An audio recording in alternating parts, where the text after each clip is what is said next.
আল্লাহুস সামাদ। দুই নাম্বার প্রশ্ন হলো আপনার আল্লাহ করেটা কি? আমার আল্লাহ বলেন আল্লাহুস সামাদ, আমি অমুকাফিককে, আমি কারো উপর ডিপেন্ড করি না, আমি কারো উপর নির্ভর করি না, আমি আল্লাহ কারো উপর নির্ভর করি না, এটা জানায়া দেন। আল্লাহ বলেন আল্লাহুস সামাদ, আল্লাহ তো জানায়া দিল। এরপরে তারা প্রশ্ন করে আপনার আল্লাহর ছেলে মেয়ে কয়জন? আপনার আল্লাহ কি বিয়ে শাদী করছে গো? আমার মালিক বলেন লাম ইয়ালিদ ওয়া লাম ইউলাদ। আল্লাহ বলেন আমি কারো কাছ থেকে জন্ম নেই নাই, কাউকে জন্ম দেই নাই। এই ইহুদি খ্রিস্টানরা তারা মনে করে মরিয়ম আলাইহিস সালাতু ওয়াস সালাম আল্লাহর স্ত্রী আর ঈসা পয়গম্বর আল্লাহর সন্তান। নাউজুবিল্লাহ।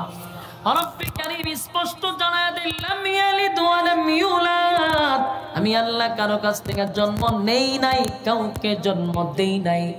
এই যুবক ভাইরা, আল্লাহ কারো কাছ থেকে জন্ম নেয় নাই, আল্লাহ কাউরে জন্ম দেয় নাই।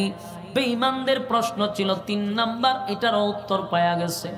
4 নাম্বার প্রশ্ন, আপনার মালিকের ক্ষমতা কতটুকু আমরা জানতে চাই। আমাদের খোদার তো অভাব নাই, আপনার খোদা কি আমাদের সঙ্গে পারবে? আমাদের সঙ্গে কি যুদ্ধ লাগলে পারবো? নাউজুবিল্লাহ। এই কথা তো ফেরাউনও বলছে, এই কথা নমরুদেও বলছে, ইব্রাহিম খলিলুল্লাহর সঙ্গে একই বক্তব্য নমরুদেও দিছে। নমরুদে আল্লাহ বানাইছিল দেশের বাদশা, ছোটখাটো একটা দেশের বাদশা নয় গো, পৃথিবীতে 4 জন ছিল বাদশা, যারা গোটা পৃথিবী রাজত্ব করছে। এমন 4 জন বাদশাকে আল্লাহ দুনিয়ার জমিনে পাঠাইছে। 2 জন মুমিন, 2 জন বেঈমান। এর মধ্যে একজন হলো বেঈমানের মধ্যে একজন হলো নমরুদ। এই নমরুদরে আল্লাহ গোটা পৃথিবীর রাজত্ব দিছে, গোটা পৃথিবীর রাজত্ব দিছে। এত বড় রাজত্ব পাইয়া, এত বড় রাজত্ব পাওয়ার পরে, এত বড় রাজত্ব পাওয়ার পরে নমরুদ আল্লাহর শুকরিয়া আদায় করলো না, বরং উল্টা আল্লাহর সঙ্গে যুদ্ধ করার জন্য প্রস্তুতি নিছে। তার মানে ক্ষমতায় মানুষকে ঘুরাইয়া দেয়, কথা বলে না? মানুষ যখন ক্ষমতা পায় তখন মানুষের মন মানসিকতা পরিবর্তন হয়ে যায়। নমরুদা পাইছে ক্ষমতা, কিন্তু নিজের খোদাই বানাই লিছে। ফেরাউনকে দিল ক্ষমতা, ফেরাউনও নিজের খোদা বানাই লিছে। এরা ছিল পৃথিবীর সবচেয়ে বড় জালেম। আল্লাহ বলেন শোন, পৃথিবীতে যত জালেম ছিল, যত জালেম ছিল, আমি আল্লাহ তাদের ইতিহাস আমার কোরআনে তুলে ধরছি। কেন জানো? পরবর্তীতে নেক্সট জেনারেশন যেন তোমরা এখান থেকে শিক্ষা গ্রহণ করতে পারো। আমি আপনাদের সামনে ছোট্ট একটি সূরা ইখলাস তেলাওয়াত করছি। এই সূরা থেকে কিছু সময় আপনাদের সামনে কথা বলতে চাই। রব্বি কারীম যেন কথাগুলি বলার এবং আপনাদেরকে শোনার তৌফিক দান করে, আমিন। সময় খুব অল্প, কারণ প্রোগ্রাম রাখার সময় যে আমার ভাই এখানে আছে যিনি দাওয়াত দিচ্ছে, বইলেই রাখছি যে আমি দেওয়া সম্ভব না। আর এমন এক জায়গায় গিয়ে প্রোগ্রাম নিছে আইব হিসাবের খানখা, আলেম মানুষ। আমি বলছি যে নিতে পারবেন এক শর্তে, এশারের পরে 9:15 পর্যন্ত, এর উপরে 1 মিনিটও যাইতাম, এই শর্তে উনি রাখছে। তা আপনারাও বসেন ইনশাল্লাহ। আমার পরে আপনাদের যার আগমনে আপনারা এখানে অবস্থান করছেন এবং যার অপেক্ষায় বসে আছেন, আমি যা শুধু আপনাদের কাছে দোয়া নিয়ে চলে যাব ইনশাআল্লাহ। এর ভিতরে আপনারা মনোযোগ দিয়ে কিছু কথা শুনেন।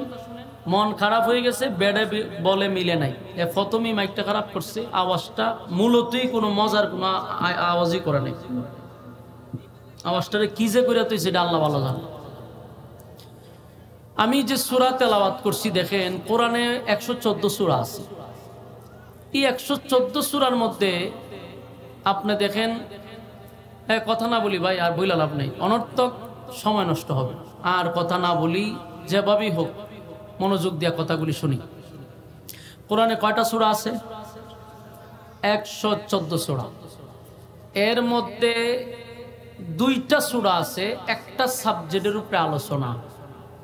একটা হলো সূরা কাউসার আর একটা হলো সূরা ইখলাস। এই 2টা সূরা কোরআনের 114 সূরার মধ্যে একটু ব্যতিক্রম। এই সূরাটা শুধু একটা সাবজেক্টে আলোচনা, ইখলাস শানে এলাহি, কাউসার শানে রাসূল। এই দুইটা সূরা একটা সাবজেক্টে আলোচনা। ভাই একটু মনোযোগ দিয়ে শুনি। তাহলে এই দুইটা সূরা ব্যতিক্রম কেন বললাম? যে একটা সাবজেক্টে আলোচনা। ইখলাস শানে এলাহি মানে আল্লাহর শান মান মর্যাদা নিয়ে আলোচনা। কাউসার রাসূল সাল্লাল্লাহু আলাইহি সাল্লামের শান মান নিয়ে আলোচনা। এর মধ্যে আমি ইখলাস তেলাওয়াত করছি। ইখলাস শব্দের অর্থটাই হলো খাঁটি। বলুন ইখলাস শব্দের অর্থ কি? খাঁটি মানে নির্ভেজাল, ভেজাল নেই। খাঁটি কেন রাখা হইল এটা আপনারা আলোচনা শুনলে বুঝতে পারবেন। আমি যদি অল্প সময়ে সূরাটার 3টা ভাগ পড়ি তাহলে আপনারা আলোচনা বুঝতে শুনতে খুব সুবিধা হবে। 3টা ভাগ যদি করি, প্রথম নাজিল হওয়ার কারণ, পরে তার সরল তর্জমা, পরে তার সংক্ষিপ্ত ফজিলত, তাহলে সহজে বুঝতে সুবিধা হবে। নাজিল হয়েছে এটা মক্কা নগরীতে রাসূলের হিজরতের আগেই। কিছু খ্রিস্টান, কিছু ইহুদি, কিছু মূর্তি পূজারী, এই দ্বিত্ববাদী, তিত্ববাদী, বহুবাদী, এই 3 দল একত্রিত হয়ে রাসূল আরবী সাল্লাল্লাহু আলাইহি সাল্লামের কাছে গেছে, গিয়ে প্রশ্ন করছে যে আপনি যে একত্ববাদী খোদার দাওয়াত দেন, এটা কোন আল্লাহর দাওয়াত দেন? আপনার জন্মের আগের থেকে আমরা আল্লাহকে আল্লাহ বলে দাওয়াত দেই, তা আপনি আবার কোন আল্লাহর দাওয়াত দেন?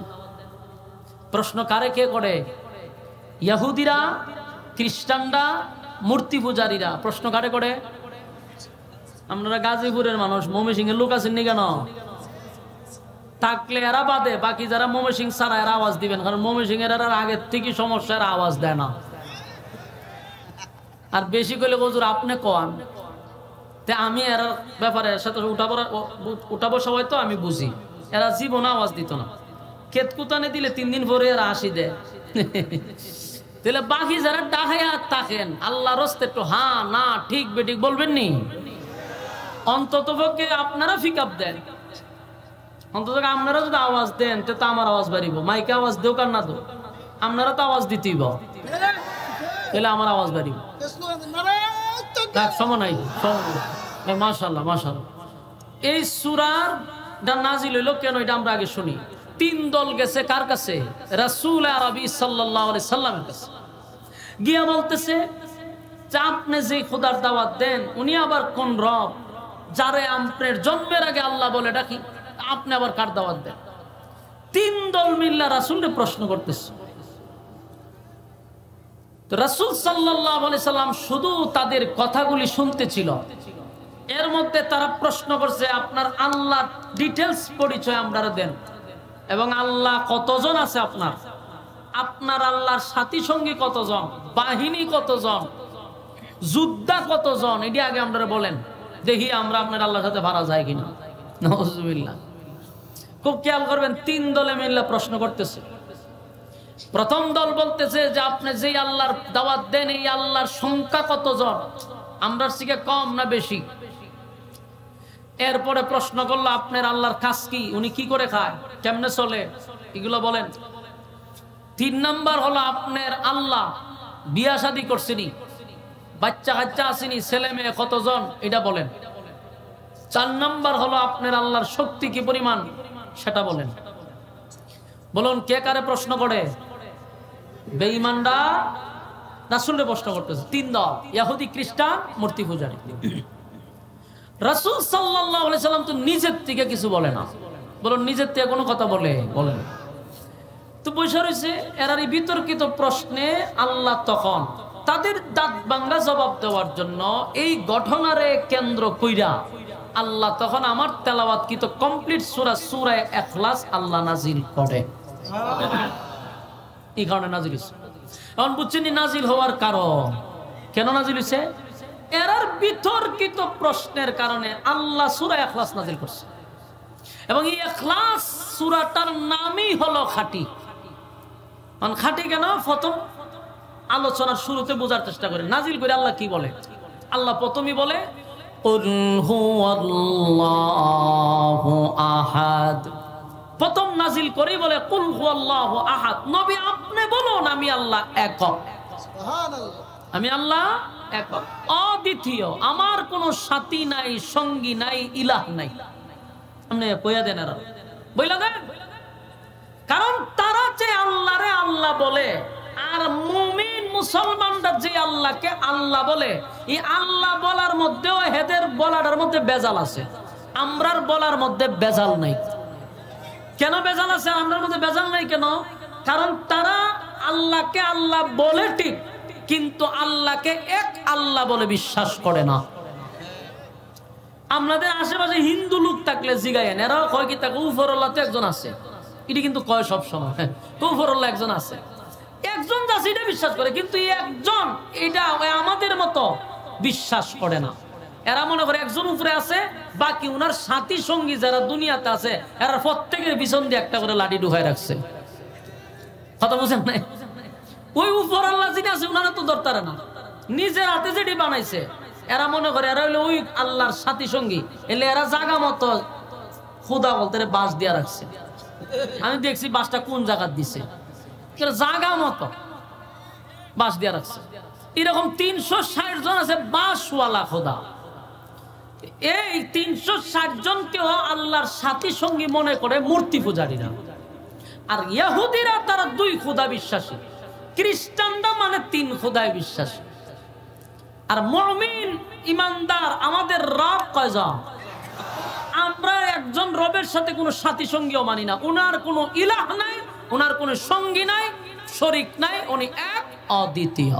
সুবহানাল্লাহ। এজন্য আল্লাহ শুরুতেই বলেন কুল হুয়াল্লাহু আহাদ, নবী আপনি বলুন আমি আল্লাহ একক, অদ্বিতীয়, আমার কোনো সাথী নাই, আমার কোনো সঙ্গী নাই, আমার কোনো ইলাহ নাই। কুল হুয়াল্লাহু আহাদ, নবী আপনি বলুন আমি আল্লাহ একক, অদ্বিতীয়, আমার কোনো সাথী নাই, আমার কোনো সঙ্গী নাই, আমার কোনো ইলাহ নাই। এদের প্রথম প্রশ্ন হলো আপনার আল্লাহ কয়জন? আল্লাহ উত্তর দেয় আমি আল্লাহ এক, অদ্বিতীয়। সুবহানাল্লাহ।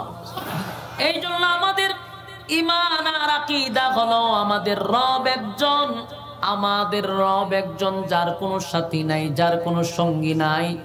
ইহুদিরা উপরে একজন আল্লাহ আছে সেটা বিশ্বাস করে, খ্রিস্টানরাও বিশ্বাস করে, কিন্তু তাদের বিশ্বাসের মধ্যে হলো মরিয়ম আলাইহিস সালাতু ওয়াস সালামকে তারা আল্লাহর বউ মনে করে, নাউজুবিল্লাহ, এবং ঈসা পয়গম্বরকে আল্লাহর ছেলে মনে করে। তাই এরা টোটাল 3 জন খোদায় বিশ্বাসী, নাউজুবিল্লাহ। কিন্তু বলে আমরা উপরে আল্লাহ আছে তাকে মানি, কিন্তু তার সাথী সঙ্গী পৃথিবীর জমিনে আছে। এই জন্য তাদের আল্লাহ বলা আর আমাদের আল্লাহ বলার মধ্যে বেশ কম আছে না নাই? আল্লাহ এই জন্য সূরা ইখলাস শব্দ রাখছে। ইখলাস শব্দের অর্থ হলো খাঁটি, ইখলাস শব্দের অর্থ হলো খাঁটি। আমাদের ঈমানটা হলো খাঁটি, আমরা একজন খোদাকে বিশ্বাস করি, আমরা কোনো কিছু চাইলে একজন খোদার কাছে চাই, ঠিক নেই? ওই মূর্তি পূজারীদের মধ্যে দেখবেন বিভিন্ন খোদায় ভাগ ভাগ করা, তারা ধন সম্পদ চায় একজনের কাছে, তারপরে মঙ্গল চায় আর একজনের কাছে, ভাগ ভাগ করা আছে। এদের আছে কালী মা, সরস্বতী মা, আইজন মা, কত মা আছে দেখবেন, এক একটা ভাগ ভাগ করা আছে। এই কাজের জন্য এই মার কাছে চায়, ওই কাজের জন্য ওই মার কাছে চায়। কথা বলা আছে না নাই? এরার কিন্তু বিভিন্ন ভাগ আছে। দেন না ফল ফসল হইলে কয় যে আমাদের দেবী মা আসার কারণে আমাদের খেতে ফসল হইছে, হয় না? তার মানে এরা ভাগ ভাগ করছে। উপর একজন আছে, এটা তারা মুখে বিশ্বাস করলেও তাদের অন্তরে হলো যে এক একজন এক এক দায়িত্বে আছে। আর ইমানদারের একমাত্র ইমান হলো আমার আল্লাহর কোনো সাথী নাই, আমার আল্লাহর কোনো সঙ্গী না। আল্লাহুস সামাদ। 2 নাম্বার প্রশ্ন হলো আপনার আল্লাহ করেটা কি? আমার আল্লাহ বলেন আল্লাহুস সামাদ, আমি অমুকাফিককে, আমি কারো উপর ডিপেন্ড করি না, আমি কারো উপর নির্ভর করি না, আমি আল্লাহ কারো উপর নির্ভর করি না, এটা জানায়া দেন। আল্লাহ বলেন আল্লাহুস সামাদ, আল্লাহ তো জানায়া দিল। এরপরে তারা প্রশ্ন করে আপনার আল্লাহর ছেলে মেয়ে কয়জন? আপনার আল্লাহ কি বিয়ে শাদী করছে গো? আমার মালিক বলেন লাম ইয়ালিদ ওয়া লাম ইউলাদ, ইউলাদ। আল্লাহ বলেন আমি কারো কাছ থেকে জন্ম নেই নাই, কাউকে জন্ম দেই নাই। এই ইহুদি খ্রিস্টানরা তারা মনে করে মরিয়ম আলাইহিস সালাতু ওয়াস সালাম আল্লাহর স্ত্রী আর ঈসা পয়গম্বর আল্লাহর সন্তান। নাউজুবিল্লাহ। রব্বি কারীম স্পষ্ট জানায় দিলাম ইয়ালিদ ওয়া লাম ইউলাদ, আমি আল্লাহ কারো কাছ থেকে জন্ম নেই নাই, কাউকে জন্ম দেই নাই। এই যুবক ভাইরা, আল্লাহ কারো কাছ থেকে জন্ম নেয় নাই, আল্লাহ কাউরে জন্ম দেয় নাই। বেঈমানদের প্রশ্ন ছিল 3 নাম্বার, এটার উত্তর পাওয়া গেছে। 4 নাম্বার প্রশ্ন, আপনার মালিকের ক্ষমতা কতটুকু আমরা জানতে চাই। আমাদের খোদার তো অভাব নাই, আপনার খোদা কি আমাদের সঙ্গে পারবে? আমাদের সঙ্গে কি যুদ্ধ লাগলে পারবো? নাউজুবিল্লাহ। এই কথা তো ফেরাউনও বলছে, এই কথা নমরুদেও বলছে, ইব্রাহিম খলিলুল্লাহর সঙ্গে একই বক্তব্য নমরুদেও দিছে। নমরুদ আল্লাহ বানাইছিল দেশের বাদশা, ছোটখাটো একটা দেশের বাদশা নয় গো, পৃথিবীতে 4 জন ছিল বাদশা যারা গোটা পৃথিবী রাজত্ব করছে।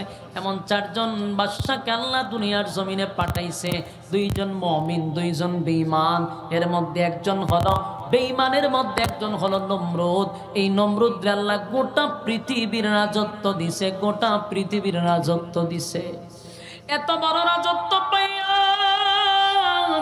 এত বড় রাজত্ব পাওয়ার পরে, এত বড় রাজত্ব পাওয়ার পরে নমরুদ আল্লাহর শুকরিয়া আদায় করলো না, বরং উল্টা আল্লাহর সঙ্গে যুদ্ধ করার জন্য প্রস্তুতি নিছে।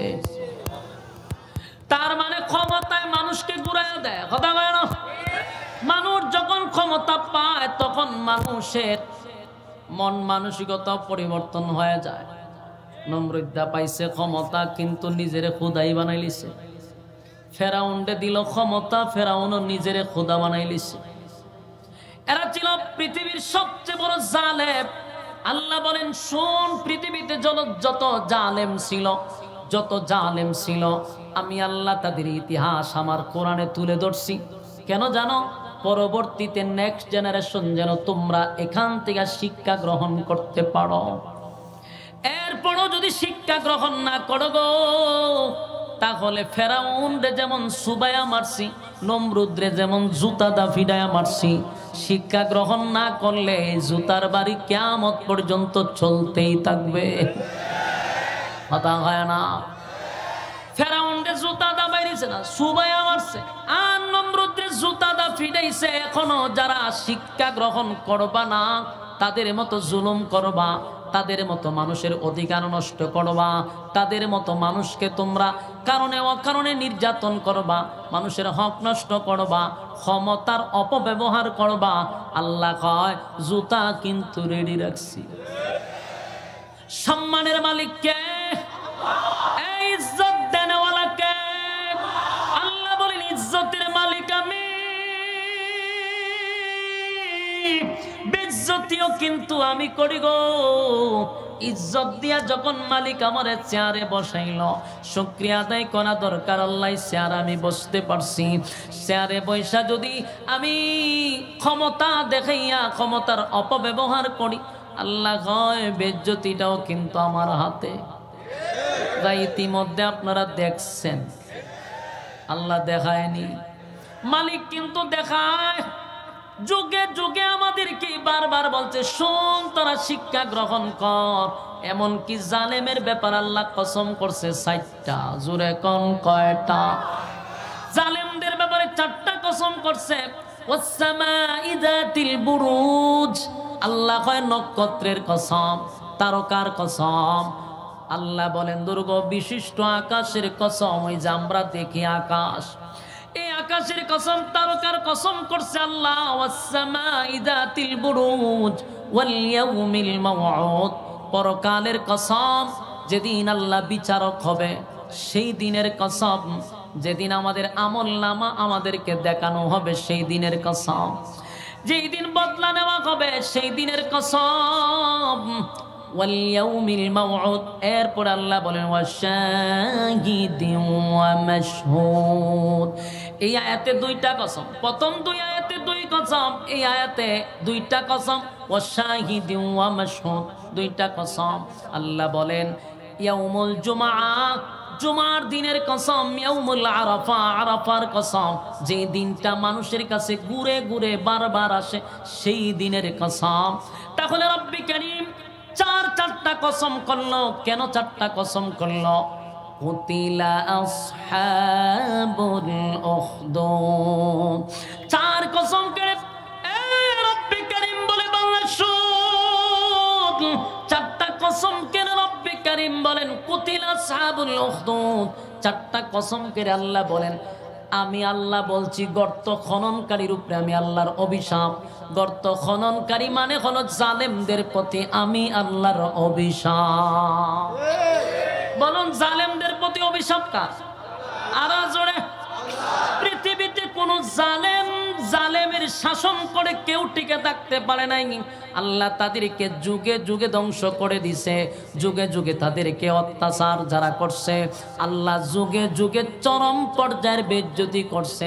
ফেরাউনকে আল্লাহ চরম পর্যায়ের বেইজ্জতি করছে, নমরুদরে জুতাদা বাইরেছে, সাজ্জাদরে সাইজ করছে, সবাইরে আল্লাহ সাইজ করে বলছে এখান থেকে তোমরা শিক্ষা গ্রহণ করো, যদি শিক্ষা গ্রহণ না করো তাদের যেই পরিণতি তোমাদেরও সেই পরিণতি। তা হয় না? এই যুবক ভাই, ক্ষমতা দেখানো যাবে না। মূর্তি পূজারীর আল্লাহর নবীর সামনে দাঁড়ায়া বলে আপনার মালিক কি, লাগলে পারবনি আমরার সাথে মানে বেড়াগিরি দেখাইছে। কথা হয় না? যেমন বেড়াগিরি অনেকেই দেখাইতো 2024 সালে তাইকা 41 সালের ঘোষণা দিত, বৈশা রয়েছে 24 সালে দেয় 41 সালের ঘোষণা। মাগমা এটা তো বেড়াগিরি। আল্লাহ কয় অপেক্ষা কর, 5ই আগস্ট কিন্তু রাখছি, নমরুদ্দারে যেটা দিয়া দিছিলাম তোর এটা দিয়ে দিব। কারণ ফয়সালা হয় কোথার থেকে? আসমান থেকে ফয়সালা হয়। সাবধান, আমার এমন কোনো কথা যেন মুখ দিয়া বাহির না হয় যেটার সম্বন্ধে আমার কোনো ধারণা নাই। আমি আগামীকালকে বাঁচবো এটার কোনো গ্যারান্টি আছে? হ্যাঁ, কথা কই না দি। আমি স্টেজ থেকে লাইমা আমি যাইতে পারবো আমার গাড়ি পর্যন্ত, আমার কোনো গ্যারান্টি নাই। আমি মালাকুল মউত আজরাইল কখন আমার সঙ্গে সাক্ষাৎ করে সেটারও কোনো গ্যারান্টি নাই। আমি যদি খালি 41 গণি বোঝা গেল আমি আল্লাহর ক্ষমতা নিজে হাত ধরে আনতেছি। এটা এক ধরনের ক্ষমতা দেখানো, মানে আল্লাহর পাওয়ার নিজের মধ্যে আনা, লালন করা। এটাও এক ধরনের ফেরাউনের যে দাবি ছিল, এটা যদি আপনি ভালো করে অ্যানালাইজ করেন এটা ফেরাউনের মতনই হয়ে যাবে। না মিলাই দেখছি আমি। খারাপ আমি যদি এখন আছি এখানে, আমি যদি আগামী বছর এই মাহফিল আমার নেতৃত্বেই হবে, আমি যে বাসমের কোনো গ্যারান্টি আছি নাকি? তাহলে আমি এটা বেশি ক্ষমতা দেখাইলিছি না? তাহলে তো আমি আল্লাহ দাবি করলাম, লক্ষণ তুই রকম তুই ফেরাউন তুই কইতো। তা আমি আছি এখন 24 সাল, আমি যদি 41 সাল পর্যন্ত, তাহলে এটা ওই ফেরাউনের সিস্টেম। আল্লাহ কয় আমি এগুলো পছন্দ করি না, আমি পছন্দ করি না। আল্লাহ ঠিকই ডাইরেক্ট ব্লক মেরা দিছে। বাস্তব না বাস্তব? সাবধান, ক্ষমতা পাইলে শুকরিয়া আদায় করবেন। আগামীতে যারা বসবেন তাদের কাছে আমার একটা বার্তা হলো অতীত থেকে শিক্ষা গ্রহণ করুন। এই দিন না আরো দিন আছে, বাতিজা বেশি লাভনি ভালো নয়। অতীত থেকে শিক্ষা গ্রহণ করো। তোমরা যদি শিক্ষা গ্রহণ না করো, যেটা দিয়ে আল্লাহ মানিয়েছি এটা কিন্তু 30 সালও থাকবো। কথা হয় না? তাই এখন থেকে শিক্ষা গ্রহণ করাটাই হলো বুদ্ধিমানের কাজ। বুদ্ধিমানের কাজ, যেই কাজটা অতীতে হয়ে গেছে এটা যেন আমাদের দ্বারাই না হয়। কথা হয় না? চুরি ডাকাতি বদমাশি বাড়ছে না কমছে? কম আমার অ্যানালাইসে বাড়ছে। আমি একবারে বাস্তব বলি আপনাদের, এই জয়দেবপুর গাজীপুর কোন জায়গা, জয়দেবপুর রেল স্টেশনের কাছে 4-5 দিন আগে নিজের চোখে দেখে বলতেছি, আমি নিজের চোখে দেখতেছি যে মুখের মধ্যে লাল কাপড় লাগায়া হাত দাও লইয়া ওপেন ডাকাতি করতেছে। আমি গ্লাস খুললা প্রশাসনকে বলতেছি ভাই লোকটারা তো কুবাইতেছে, আপনারা তাড়াতাড়ি যান। প্রশাসন আমার মুখের পয়সায় রয়েছে, একটা যায় আগাইছে আর একটা প্রশাসনের টাইনা লয়ে গেছে ওপেন মানুষের সামনে। আফসোস কোন দেশে বসবাস করতেছে। আপনারা মনে হয় দেশ পরিবর্তন হয়ে গেছে পরিবর্তন এখনো হয় নাই। এগুলা কারা লাড়াছাড়া করতেছে বুঝার বাকি নাই। এই জন্য বলতেছি, নিজের চোখে দেখছি জন্য বলতেছি। আর ডাকাতি চুরি সবচেয়ে বেশি বাড়ছে, বিশেষ করে ভয় তো আমরার জন্য। প্রতিদিন রাস্তায় এরা সাথে সাক্ষাৎ হয়ে জায়গা। কোনদিন গাড়ির মধ্যে উরুম দুরুম মারা শুরু করে। ওই কদিন আগে এক বুজুর্গ মানুষ ওনার গাড়ি কুবাই লিছে, আমাদের বামুনবাড়ির একজন বুজুর্গ গাড়ি কুবাই লিছে। টেকা নিবি নে, এরপরে গাড়ি কুবাই না, এরপরে হজুর সব দেলাই যা আছে সব দিয়া দেন। দিবে তো আমি তোরে দিতে প্রস্তুতি, গাড়ি কুবাসবে সবগুলার মুখে কাপড় দেওয়া। এটা তো ভাই রাস্তাত করে। আর আমি তো দেখলাম জয়দেবপুর, আল্লাহর কোরআন সামনে, একটা কথা মিথ্যা না। আমি তো ওপেন বলতেছি, মিডিয়া তো যায়, প্রশাসন শুনতো না। প্রশাসনের সামনে ডাকাতি হইতাছে। আমি প্রশাসনকে বলছি, ভাই আপনারা যান তারে বাঁচান, একটা আড্ডা আর একটা টাইনা লইয়া জায়গা। সোনার বাংলাদেশের প্রশাসন চিন্তা করছে, আগে তো করলে কিছু পাইছি, লইতে পারতাম না, দায়িত্ব পালন করতাম না। বাস্তব না বাস্তব? আগে দায়িত্ব পালন করছে কেন জানেননি? রাস্তায় ফাইছে, কষ্টের বিনিময়ে কিছু মানছে দান সদগা, জানের সদগা, মালের সদগা, ইটা সব রাস্তা ফলাই দিয়ে গেছে। যে আমার জানের সদগা তোরে দিয়ে গেলাম। ইতানে সদগা মদগা খাইতে খাইতে ফুলাবানের চোখ একটা মজা যায়, একটা মজা যায়, নাহলে আতুর লুলা হয়। কেন? মানুষের কলিজা ছিদ্র করা টেকা নিছে রাস্তার থেকে। বাস্তব না বাস্তব কইছি? এখন দায়িত্ব পালন করে না কেন? নাই। এটা আমি বাস্তব বলছি, এবং এটা আমি একেবারে আমার পুরা শক্তি নিয়ে বলতেছি। আমি যেটা দেখছি জয়দেবপুরে প্রশাসনের সামনে এই কাজটা হয়েছে। আমার সন্দেহ লাগে প্রশাসন জড়িত কিনা। কেন বলতে বাধ্য হয়েছে? আমি যেই জায়গায় বারবার বলছি, স্যার আপনারা লোকটাকে বাঁচান, হুও করলো না, হাও করলো না। কিতা বুঝতাম আমি কম? যেখানে প্রশাসনের কাছে নিরাপত্তা নাই, এখন আমরা তো ভয়ে আছি। এই প্রশাসন সেই প্রশাসন না, এটা স্বৈরাচারের প্রশাসন রয়ে গেছে। এদের কাছে আমরা এখনো নিরাপদ না। বর্তমান সরকারকে বলবো ছাঁটাই করেন, নাহলে লক্ষণ খারাপ, নাহলে আমরা বিপদে ভরুন। তো আল্লাহ আমাদের হেফাজত করুক, আমি। তাহলে বলুন, এখন কি শান্তি পাইতেছে? শান্তি কোথার থেকে আসবে? আসমান থেকে শান্তি আসবে, ফয়সালা তো উপর থেকে। জমিন আপনি কাম কু কাম, দিনের কাম রাত্রের কাম সব করে পিএইচডি করে বসে রয়েছেন, আপনি শান্তি দোকান কোথার থেকে? শান্তির মায় যে বাইকিয়া গেছে এটা জানেননি? শান্তি নাই, শান্তি লইয়া পলাইয়া গেছে। শান্তি পেতে হলে আপনাকে ইসলামের কাছে আসতে হবে। ইসলাম নাই, শান্তি আপনারে ব্যাকআপ, আপনারে ব্যাকআপ করে দেবো, নাহলে ডিফিউজ দিয়ে যাবো। যুবক ভাইরা আমার, রব্বে কারীম বলেন, আমি মানুষকে ক্ষমতা দেই, মানুষকে ইজ্জত দেই, মানুষকে সম্মান দেই, দিয়া পরীক্ষা করি। বলেন কি করে? মানুষকে আল্লাহ কোন সময় ক্ষমতার চেয়ারে বসায় পরীক্ষা করে, কোন সময় ধন সম্পদ দিয়া পরীক্ষা করে। কিন্তু এই ধন সম্পদ পাইয়া যদি মালিকরে বলে যান, আল্লাহ কয় আমি কিন্তু ছেড়ে দিব না। ওই ইহুদিরা বলল, খ্রিস্টানরা বলল, মূর্তি পূজারীরা বলল, তোমার আল্লাহ কি আমাদের সঙ্গে লাগলে পারবে? হ্যাঁ ভাই ভাই, শেষ, আমার বয়ান শেষ।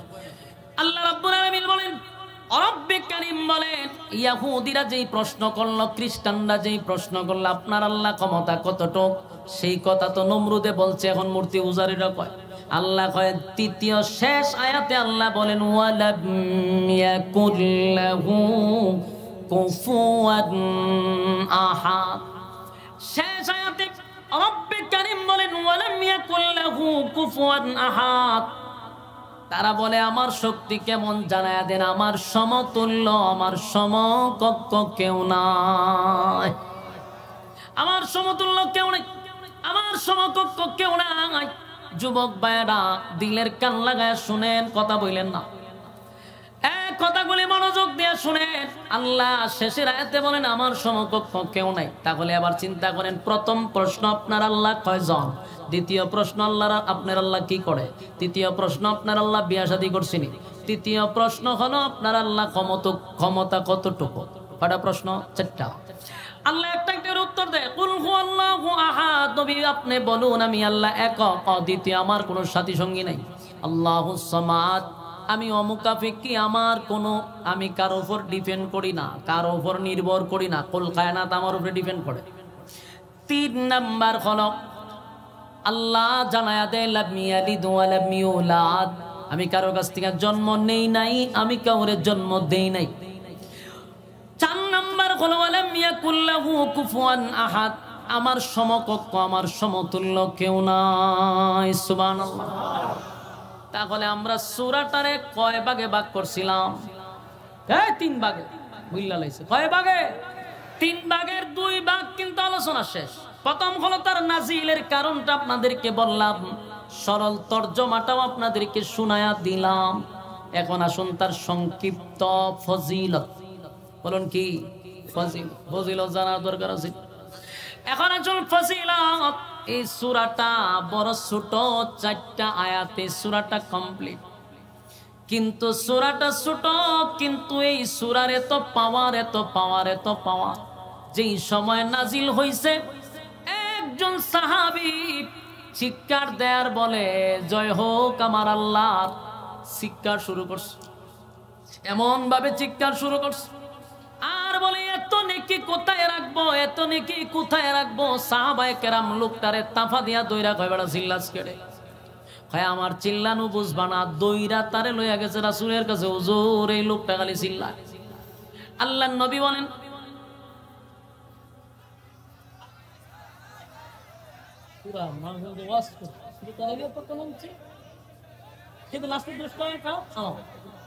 আমি মাইকলে চিল্লাছিল, কথা বুঝছেন?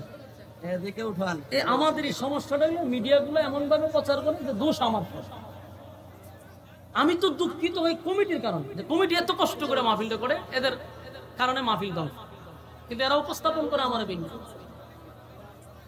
এই আমি আমি আমি আমি একটা কথা বলি, দেখেন আমি আসলে মাইক নিয়ে কোনো কথা কোনো সময় বলতে চাই না। এর একটা কারণ হলো ব্যাপক সমালোচনা হয়েছে আমি মাইক নিয়ে।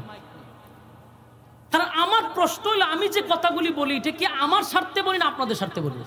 কারণ এই যে আপনারা শুনতেছেন না, বলুন তো দেখি এই মাহফিলটা করতে কি তাদের অনেক পরিশ্রম হয় নাই? আপনারা যে আসছেন নিজের টাকা খরচ করে নিজের খাই এখানে বসছেন, কথা শোনার জন্য আসছেন না?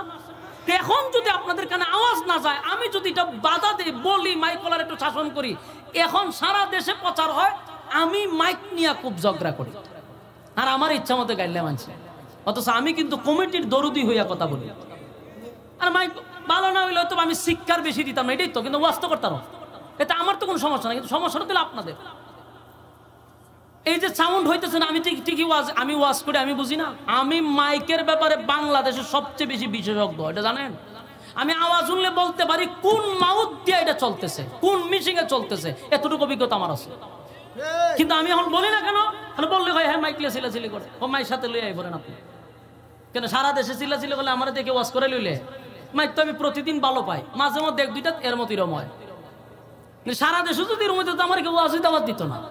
বলুন বহু মাইক কলারে আমি বইলা দিয়ে যে আমার কাঠ পর্যন্ত দিয়াই যে আমি যদি ওইদিকে মাইক যাই তোমার মাইক আমার দরকার লাগবে। কারণ মাইক ভালো হইলে শ্রোতাদেরও ভালো, আমারও ভালো, ব্যবসায়ী যারা এরারও ভালো। আমি কেন আরেকজনের ব্যবসার মধ্যে আমি কথা কইতাম? এতগুলা মানুষ এরা অত্যন্ত ওয়াজ করছে, ওয়াজ তুই শুনতেছে না, হ্যাঁ মাইক কলা এরা দিকে ওয়াজ শুনে না।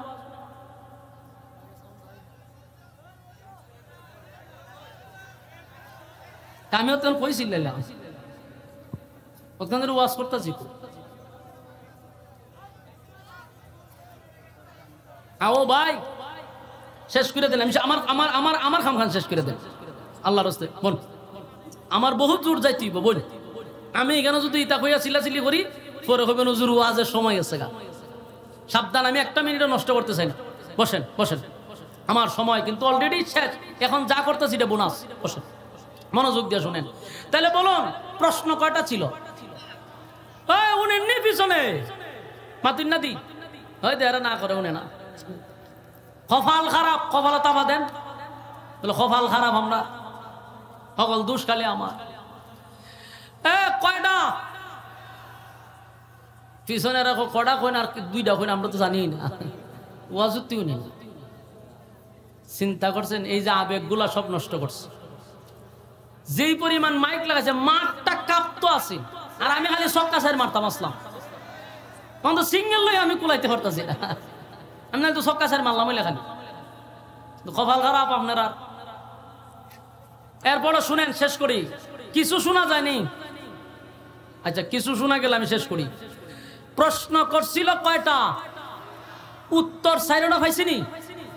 কোন সূরার মাধ্যমে? সূরা ইখলাসের মাধ্যমে 4টা প্রশ্নের জবাব আল্লাহ দিয়া দিছে। এখন তো তার প্রশ্ন শেষ, নাজিলের অবস্থানটা জানাই দিছি, সরল তরজমাও বলে দিছি। এখন হইল তার ফজিলত। ফজিলত হলো এই সূরাটা এমন একটা সূরা যে এই সূরাটা হলো কোরআনের 3 ভাগের 1 ভাগ। সুবহানাল্লাহ, 3 ভাগের। এই সূরা যদি কেউ একবার পড়ে তো 10 পারার সওয়াব তার আমলনামায় ঢোকে। এই সূরা 2 বার পড়লে 20 পারা, 3 বার পড়লে 1 খতমের সওয়াব। সুবহানাল্লাহ, কয় খতমের? 1 খতমের সওয়াব পাওয়া যায়। এটার ফজিলতের আগে আরেকটা কথা বলি। এই সূরাটা নাজিল হওয়ার পিছনে আল্লাহ আমাদের প্রতি অনেকটা দয়া এবং মায়া দেখাইছে। যদি এখন কিভাবে? কারণ এর পিছনে আমি দেখলাম যে প্রচুর একটা মায়া আমাদের প্রতি আল্লাহর রয়েছে, না হলে এই ফজিলতটা আল্লাহ দিতেন না। অবশ্যই আমাদের প্রতি আল্লাহর মায়া বেশি, এই জন্য এই ফজিলত দিছে। তার একটা কারণ শুনেন, কোরআন হলো মানব জাতির জন্য এক নিয়ামত। কথা কি বুঝতেছেন? কোরআন হলো এক মানব জাতির জন্য নিয়ামত। এই নিয়ামত পাওয়ার পরে যারা এটার কদর করে নাই, এরা সবচেয়ে বড় দুর্ভাগ্য এবং তাদের কপাল পোড়া। কারণ কোরআন পাওয়ার পরে আমরা অনেক মানুষ আছি ফ্যান্ডেলের ভিতরে, শত শত মানুষ আছে যারা এখন পর্যন্ত সূরা ফাতিহা থেকে নিয়ে সূরা নাস পর্যন্ত দেখে খতম দিতে পারে নাই। টিকের আওয়াজে বোঝা যায় মাশাআল্লাহ 2-1 জনের মিস হইছে, আর সবাই খতম দিয়া লাইছে। আপনারা আওয়াজে বোঝা যায়। এখানে বহু মানুষ আছে না যে কোরআন শরীফ দেখে দেখে শেষ সূরা নাস পর্যন্ত কেউ খতম দিছে। এরকম অনেক লোক আছে যে খতমই দিছে না, দেখাও না, মগজ তো দূরের কথা। তাহলে আমরা যদি মারা যাই, হাসরের মাঠে আল্লাহ পুনরায় আবার জীবিত করবে, তখন আল্লাহ যদি কয় যে আমি যে তোর এত বড় নিয়ামত দিলাম কোরআন, সেই কোরআনের একটা খতম তোর আমল নামায় পাইছি না, কি দুর্ভাগ্য আমাদের। অথচ কোরআন আমাদের জন্য বহুত বড় এক নিয়ামত। আল্লাহ আমাদেরকে নিয়ামত দিচ্ছেন, এটা খালি গিলাপ দিয়া বাইন্দা উপরে তোরা কর না। আমরা দেশে একটা কোরআন শরীফ নেয় কিনা নিয়ে এটা এমন ভাবে প্যাকেট করে কইরা ওই যে তাকে তৈছে, হ্যাঁ, আর এটারে ওই রমজানের আগে আর বাইর করতো না। সম্মানিত শুধু কোরআন একটা নিয়ামত, এটা দেখে দেখে 1 খতম দেউইন্না লোক এই মাঠে খুব কম পাওয়া যাবে। বাস্তব কইলাম না বাস্তব? তাহলে আমরা মরার পরে আমাদের আমল নামায় কি নাই? কোরআনের খতম নাই। আবার এখন কোরআনের খতম আছে পড়ছি না অনেকে, কিন্তু আল্লাহর মায়া দয়া বেশি। এই জন্য আল্লাহ করলো কি, যে সূরা ইখলাস যদি কেউ 3 বার পড়ে, আমি আল্লাহ তার আমল নামায় 1টা খতমের সওয়াব দিয়ে দিব। কত বড় নিয়ামত পেয়েছে আল্লাহ। বলুন, এটা আল্লাহ আমাদের প্রতি দয়া দেখাইলো না? তাহলে 3 বার পড়লে কয় খতম? এই সূরা যদি আমরা 3 বার পড়ি 1 খতম পাবো ইনশাআল্লাহ। তাহলে আমার সাথে কি আপনারা পড়তে রাজি আছেন? তাহলে পড়েন, কুল হুয়াল্লাহু আহাদ আল্লাহুস সামাদ লাম ইয়ালিদ ওয়া লাম ইউলাদ ওয়া লাম ইয়াকুল লাহু কুফুয়ান আহাদ। এই মুহূর্তে যারা পড়লেন প্রত্যেকের আমলনামার মধ্যে আল্লাহ 1টা খতমের সওয়াব দিয়া দিছে। চিৎকার দিয়া কোন সুবহান। 2 নম্বরে পড়েন, কুল হুয়াল্লাহু আহাদ আল্লাহুস সামাদ লাম ইয়ালিদ ওয়া লাম ইউলাদ ওয়া লাম ইয়াকুল লাহু কুফুয়ান আহাদ। এই মুহূর্তে যারা পড়লেন প্রত্যেকের আমলনামায় 20 পারার সওয়াব ঢুকে গেছে। সুবহানাল্লাহ।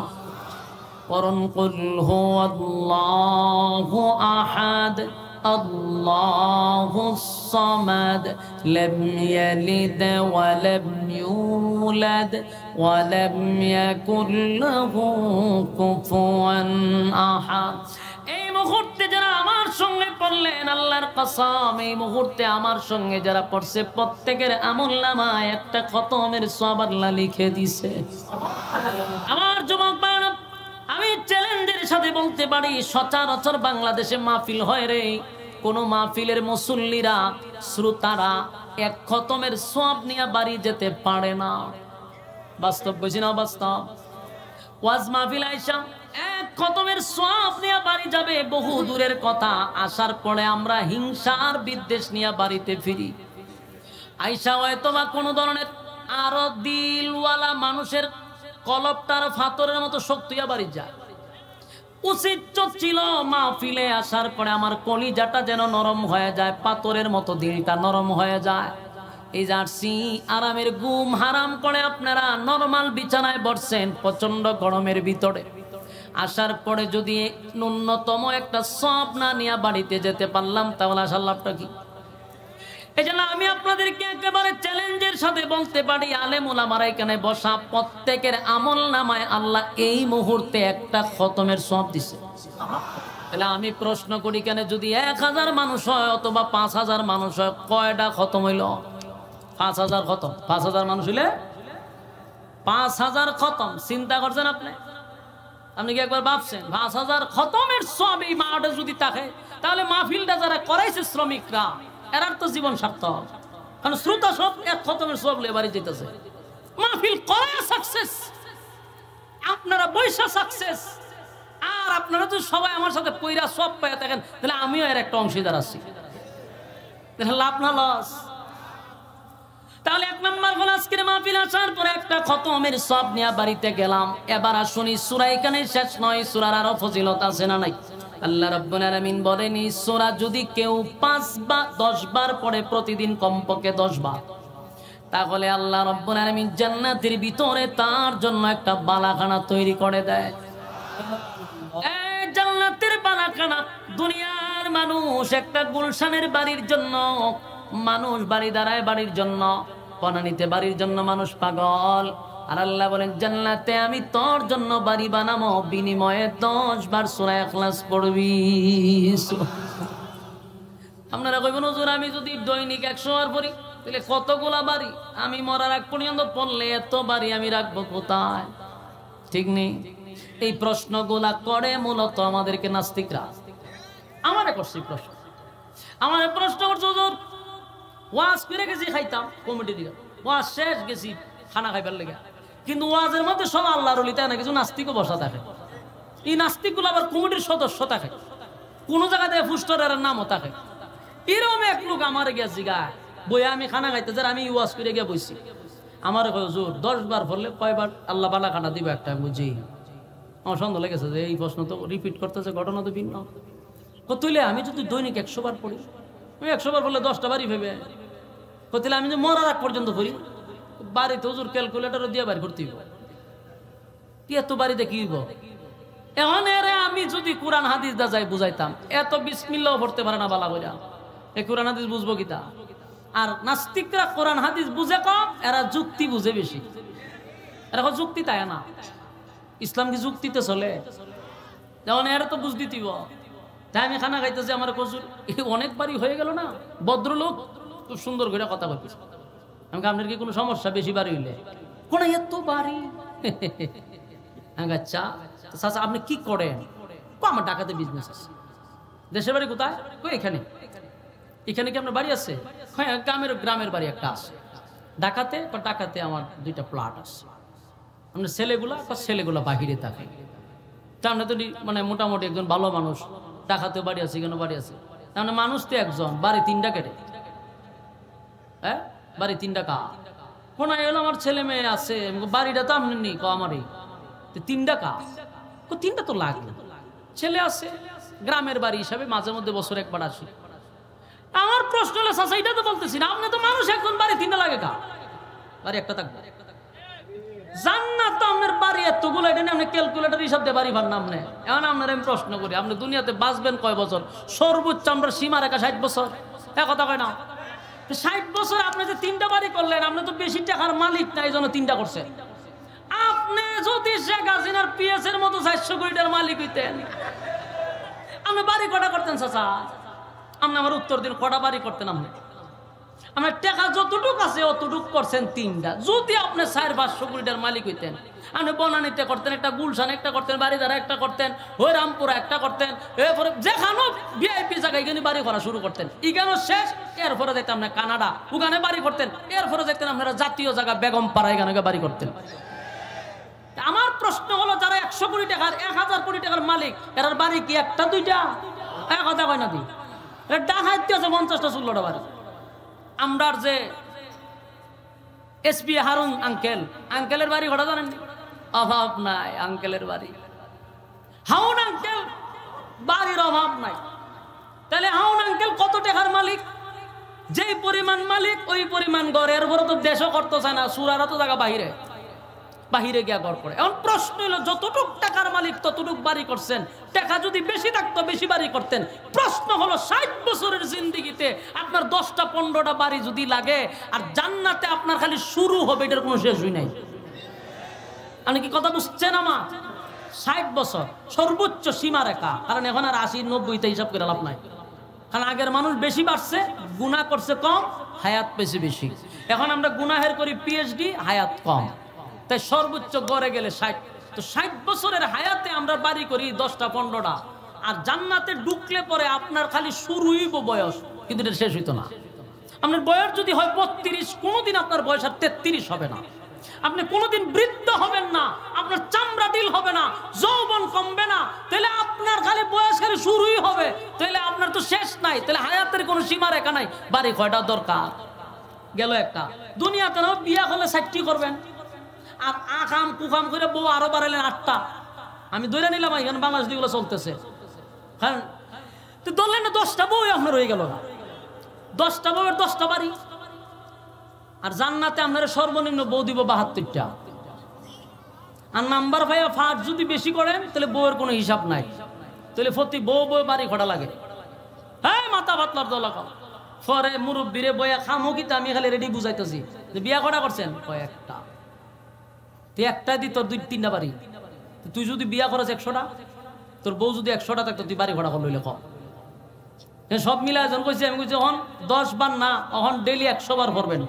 সূরা ইখলাস কতবার ভরবেন? 100 বার। মুরব্বীর বলছে, মুরব্বী 100 বার ভরবেন।